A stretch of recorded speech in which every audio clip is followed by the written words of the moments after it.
दरम्यान भलेही गीतेंचं बंड थंड झालं असलं तरी पण निकाल काय लागेल याबाबत अद्याप कोणी खात्री देत नाहीये।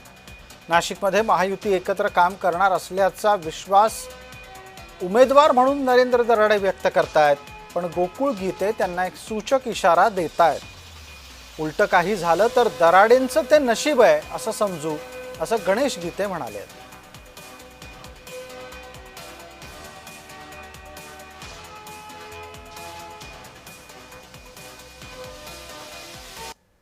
गीते परिवाराचा आमच्यावर नाराजीचा कुठेही सूर नव्हता।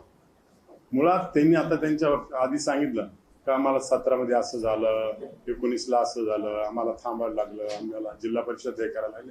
ही पूर्वीची त्यांची नाराजी होती। आमच्याबद्दल कुठेही गीते परिवाराची नाराजी नाही, असं काही होणार नाही। सगळे आम्ही बरोबर आहे आणि सगळेजण आम्हाला मतदान करतील असं 100% आपल्याला सांगतो। मुख्यमंत्री बोलले, उपमुख्यमंत्री बोलले, 3 मंत्री या ठिकाणी काम करणार आहे, त्यानंतर आम्ही पण या ठिकाणी काम करणार आहे। आणि याच्या नंतरही जर काही उलट झालं तर ते आमचं नशीब म्हणावं लागेल का? ते दराड्यांचं नशीब म्हणावं लागेल। महायुतीतनं 454 मतं असल्यानंतर निवडून यायचा कोटा 311 आहे, 310 मतं पाहिजे। प्रयत्न करू आणि त्या ठिकाणी निश्चितपणे महायुतीतले जे घटक आहे ते निश्चितपणे बरोबर राहतील अशी मला खात्री आहे।